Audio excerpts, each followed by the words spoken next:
জননিবাস প্রভু প্রভুপাদের অত্যন্ত প্রিয় শিষ্য। উনি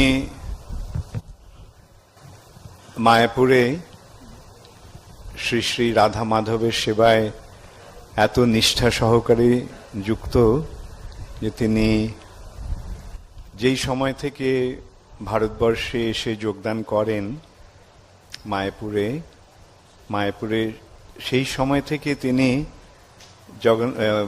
শ্রী শ্রী রাধা মাধবের সেবায় যুক্ত রয়েছেন একেবারে নিরবচ্ছিন্নভাবে। বিদেশি ভক্তদের মাঝে মাঝে বিদেশে যেতে হয়, জননিবাস প্রভু মায়াপুরে জগন্নাথের রাধা মাধবের সেবা ছেড়ে কখনো যাননি, এক নাগারে থেকে গেছেন। এর মাধ্যমে দেখা যায় যে ওনার কত নিষ্ঠা, কোনো কিছুই তাকে ভগবানের সেবা থেকে নিরস্ত করতে পারেননি বা বাধা দিতে পারেননি। এক নাগারে তিনি ভগবানের সেবা করে গেছেন। সম্প্রতি অবশ্য তিনি বিদেশে যাচ্ছেন, তবে সেটাও যাচ্ছেন মায়াপুরে টিওভিপি, যে মন্দির হচ্ছে পঞ্চতত্ত্বের মন্দির, টেম্পল অফ ভেদিক প্ল্যানেটোরিয়াম, সেই উদ্দেশ্যে, সেই মন্দিরের কার্যকলাপের জন্য, অর্থ সংগ্রহের জন্য, দান সংগ্রহের জন্য তিনি অম্বরীশ প্রভু সঙ্গে, যিনি হচ্ছেন অ্যালফ্রেড ফোর্ডের প্রপৌত্র, এবং তিনি যাচ্ছেন নিত্যানন্দের পাদুকা নিয়ে পৃথিবীর বিভিন্ন স্থানে, এবং যেখানেই তিনি যাচ্ছেন সেখানে অপূর্ব সুন্দরভাবে ভক্তরা সাড়া দিচ্ছে।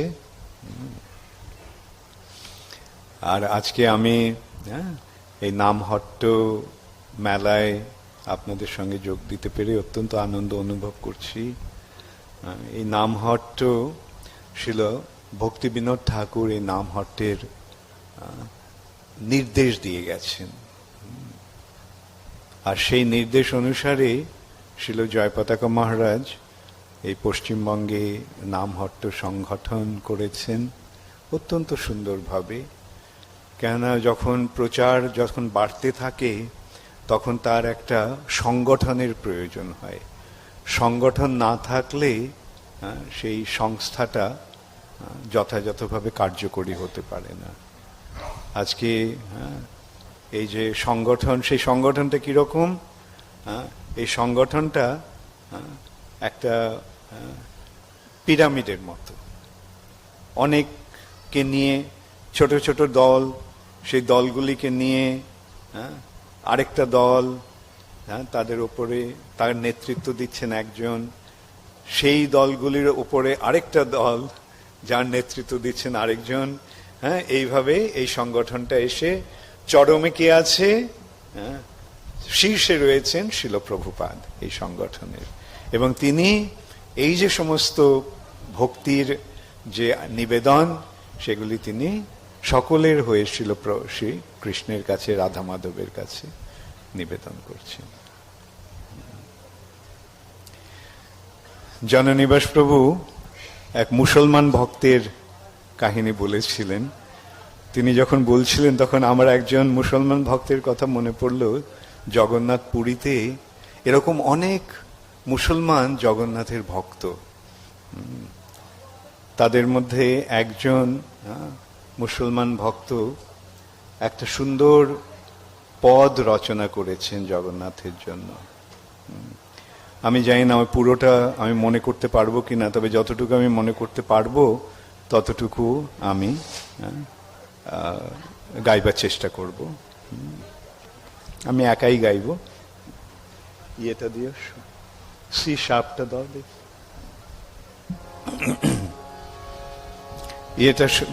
এটা পদগুলো হচ্ছে ঠুমাকা ঠুমাকা পাগা, কুমাকা কুঞ্জ মাগা, চাপালা চরণ হরি আवे, मेरे प्राण भुलावन आए, मेरे नयन लुभावन आए, अरुण किरण सम छिन्न भिन्न तम, किरण बाल रवि आवे, मेरे प्राण भुलावन आए।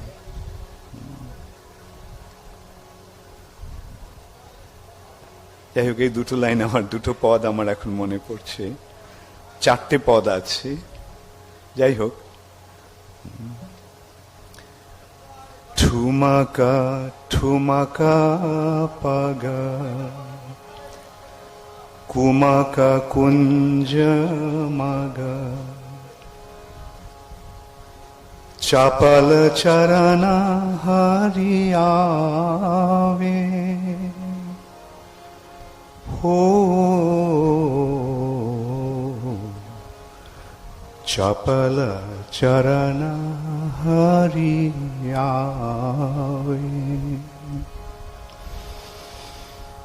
অরুণ কিরণ সম ছিন্ন ভিন্ন তাম কিরণ বাল রবিয়াবে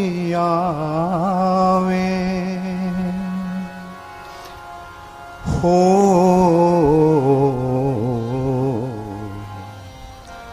কিরণ বাল রবিয়াবে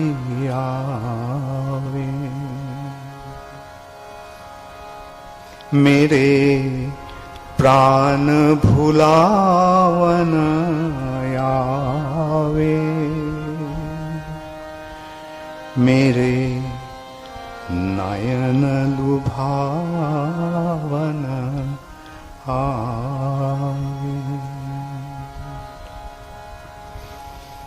এইভাবে আমরা দেখতে পাচ্ছি যে ভগবানের ভক্তির বেলায় জাতি ধর্মের কোনো বিভেদ নেই, বিচার নেই। ও আচ্ছা, ওকে, আমি ইয়েটা পেয়ে গেছি, ঠিক আছে, তখন দিয়েছে, বাকিটা আমি গেয়ে শোনাই।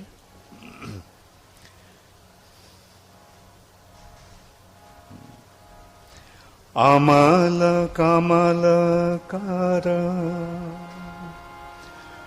মুরলী মধুর ধর বংশী বাজাওয়ানায়াবে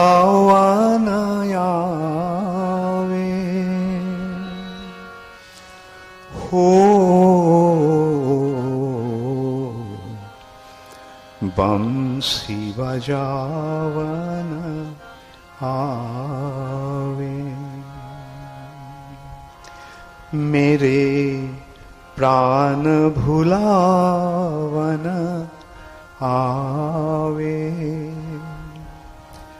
मेरे नयन लुभावन आवे कुंज कुंज हर पुंज पुंज भर वृंदारंग हरियावे हो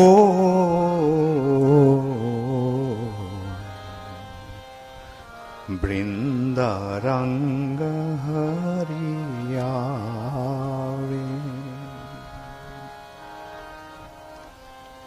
मेरे प्राण भुलावन आवे मेरे नयन लुभावन आवे।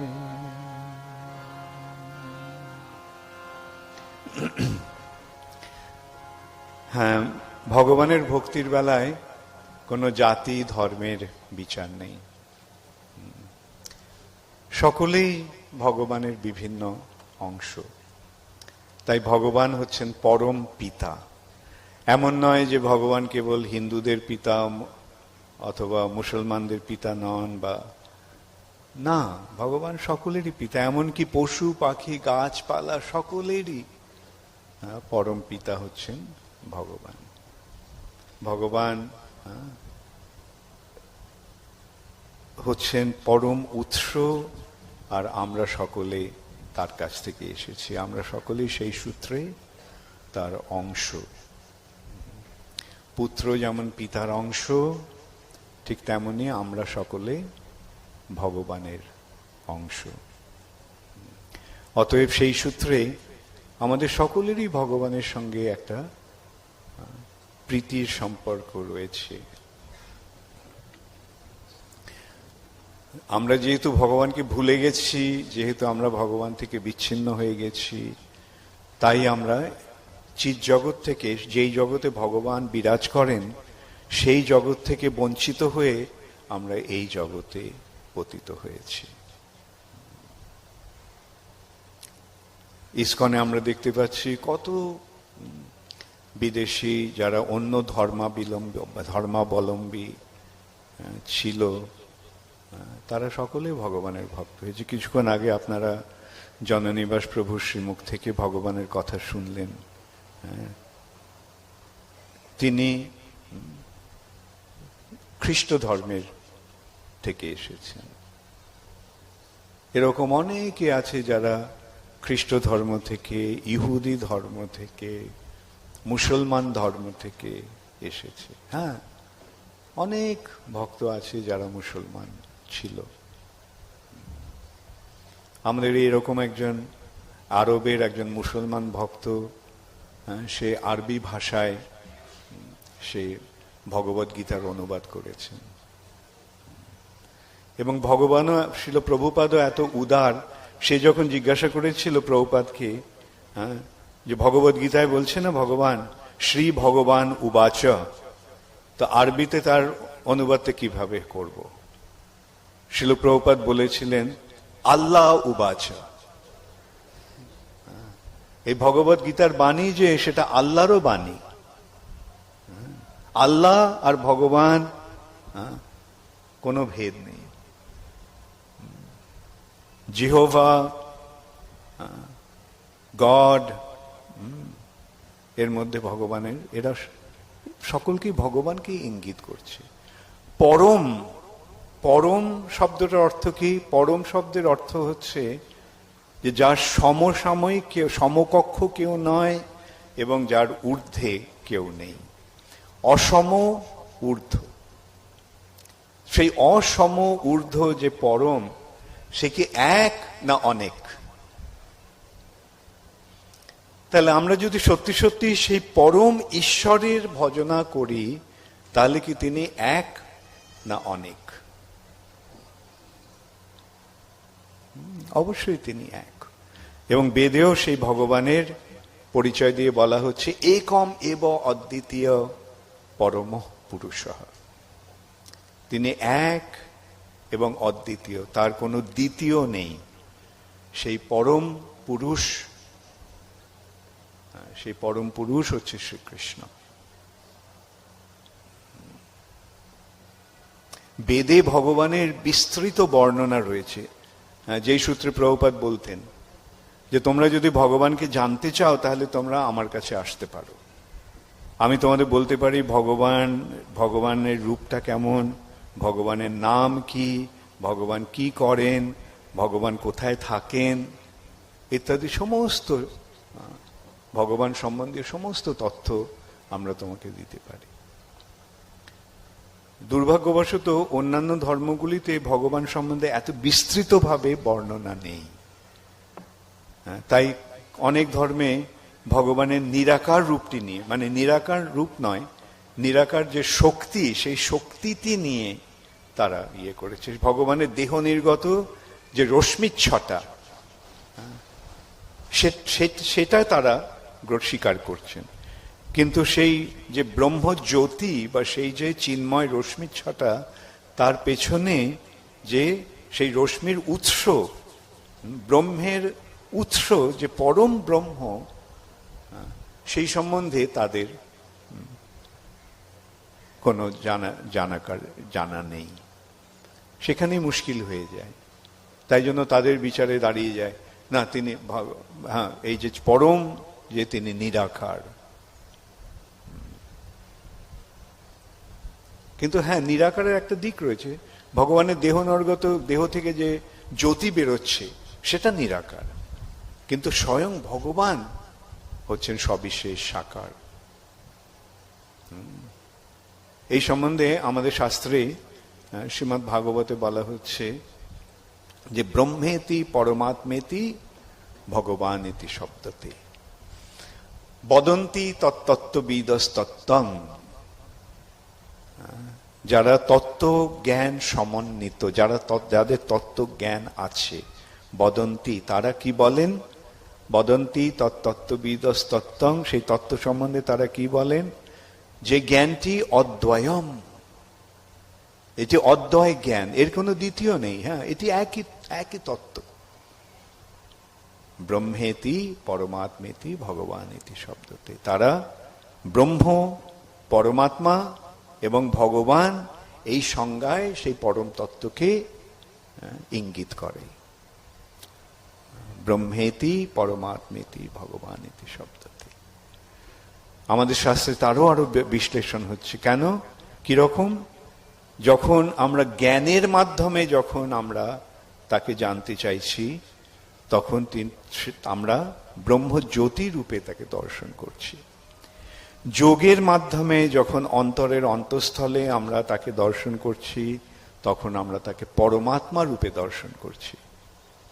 এবং প্রেমের মাধ্যমে, ভক্তির মাধ্যমে, ভালোবাসার মাধ্যমে যখন আমরা তার দর্শন করছি, তাকে দর্শন করছি, তখন তিনি ভগবান রূপে প্রকাশিত হচ্ছেন। এই সূত্রে বলা যেতে পারে যে দূর থেকে যখন তাকে দর্শন হচ্ছে, মানে এই জড় জগতের পরিপ্রেক্ষিতে যখন তাকে দর্শন হচ্ছে, হ্যাঁ, তখন এই জগৎ, অন্ধকার জগৎ অতিক্রম করে আমরা একটা জ্যোতির্ময় জগতে প্রবেশ করছি। তাই সেই তত্ত্বটি ব্রহ্ম জ্যোতি রূপে প্রকাশিত হচ্ছে। আরো কাছে যখন আমাদের হৃদয়ে তাকে আমরা দর্শন করছি, যোগের মাধ্যমে, ধ্যানের মাধ্যমে যখন সমাধি লাভ হচ্ছে, তখন সেই সমাধি স্তরে তাকে আমরা অন্তরের অন্তঃস্থলে পরমাত্মা রূপে দর্শন করছি। আর সেই পরমাত্মার কাছে যখন আমরা পরমাত্মার শরণাগত হচ্ছি, যখন শ্রদ্ধায় তার কাছে আমাদের মাথা নত হয়ে যাচ্ছে, আমরা যখন তার কাছে নিজেকে সম্পূর্ণরূপে সমর্পণ করে দিচ্ছি, তখন তার কৃপায় আমাদের হৃদয়ের ভালোবাসার মাধ্যমে তাকে আমরা ভগবান রূপে দর্শন করছি। তো এটা জানতে হবে। শুধু আংশিক জানাটাই যদি চরম সিদ্ধান্ত হয়, সেখানেই ভুল দাঁড়িয়ে যায়, সেখানেই ভুল হয়ে যায়। যে এই যে ব্রহ্ম জ্ঞান বা ব্রহ্মরূপে যে সেই পরম তত্ত্বকে জানা, সেটা আংশিক জানা। এমনকি পরমাত্মা রূপেও যে তাকে জানা, সেটাও আংশিক। কেন? তখন প্রেমের সম্পর্ক স্থাপিত হয়নি, সম্পর্ক স্থাপিত হয়নি। তাকে দেখেছি, কিন্তু তার সঙ্গে আমার যে কি সম্পর্ক, তার সঙ্গে যে আমার একটা প্রেমের সম্পর্ক রয়েছে, সেটা যতক্ষণ না স্থাপন হচ্ছে, তখন তাকে পূর্ণরূপে জানা যাবে না। পরমাত্মা রূপে তিনি কি? উপদ্রষ্টা অনুমন্তা চ, তিনি সাক্ষী রূপে আমাদের সমস্ত কার্যকলাপ দেখছেন এবং আমাদের কার্যকলাপ অনুসারে কর্মের ফল দান করছেন। সেটি হচ্ছে পরমাত্মা রূপ।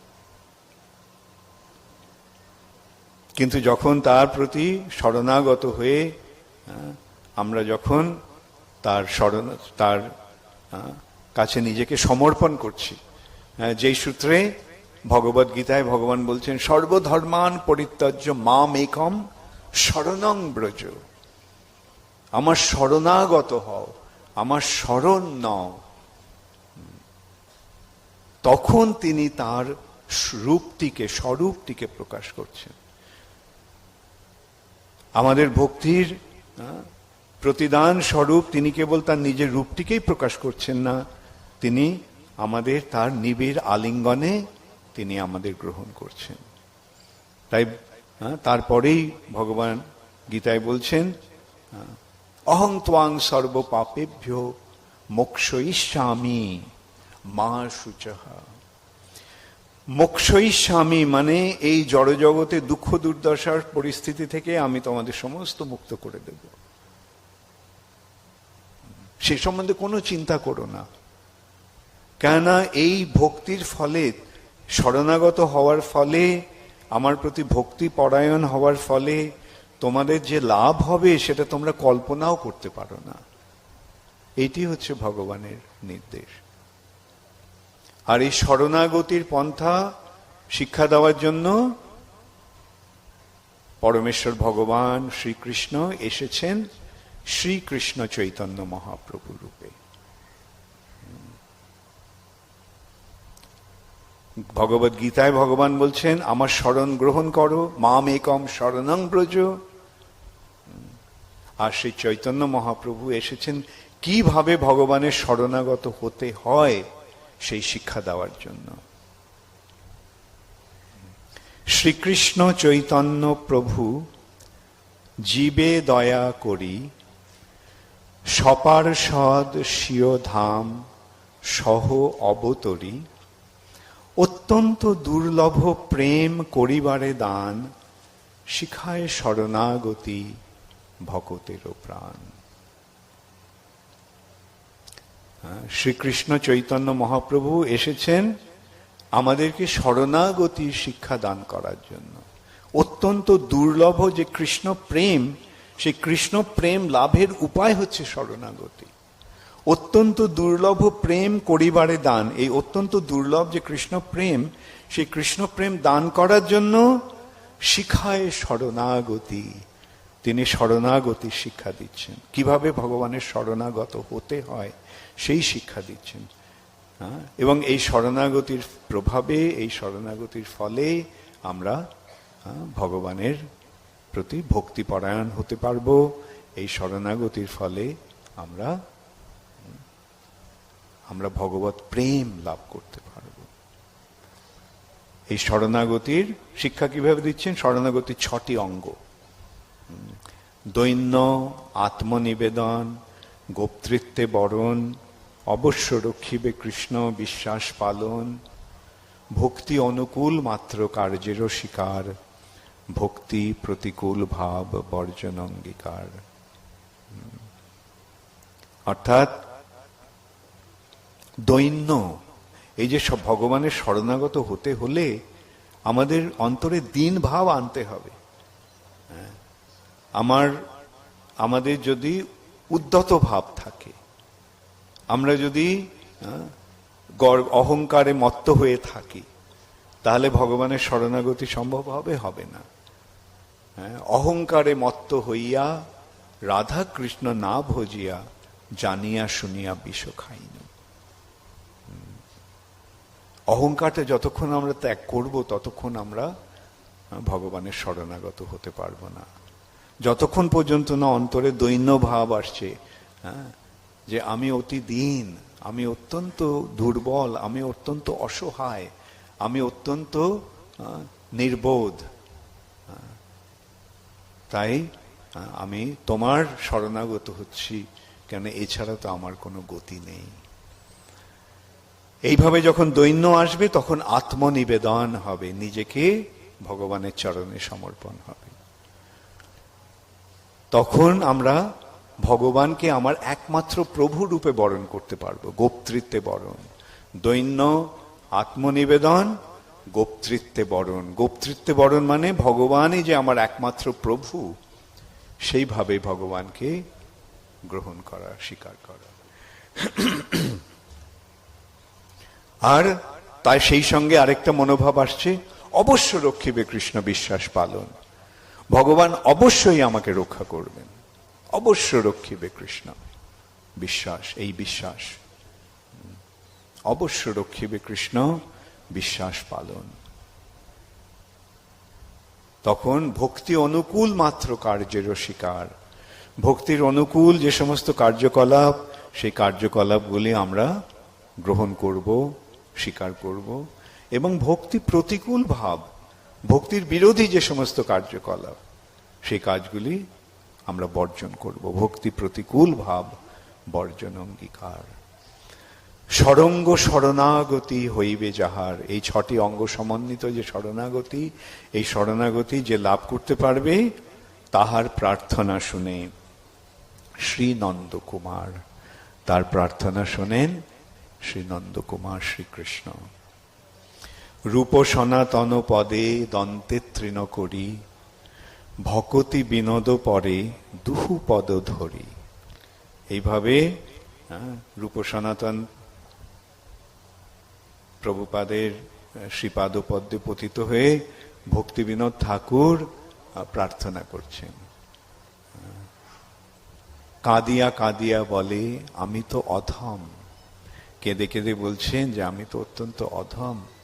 শিখায় শরণাগতি করহে উত্তম, আমাকে শরণাগতি শিক্ষা দিয়ে আমাকে উত্তম করে তোলো, এই অধম থেকে আমাকে উত্তম স্তরে নিয়ে এসো।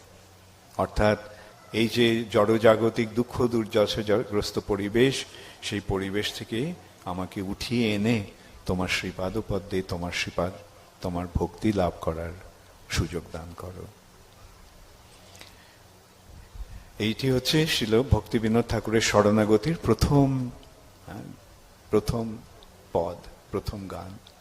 এটা কার কার জানা আছে তোমাদের? আচ্ছা, আমি যদি এখন গাই তোমরা কে কে গাইতে পারবে? এ তো বাংলাতে আছে, সকলেই গাইতে পারবে। এটা গাইবো আমরা? কে কে গাইতে চাইছো? তোমরা সকলে গাইবে তো আমার সঙ্গে? আচ্ছা।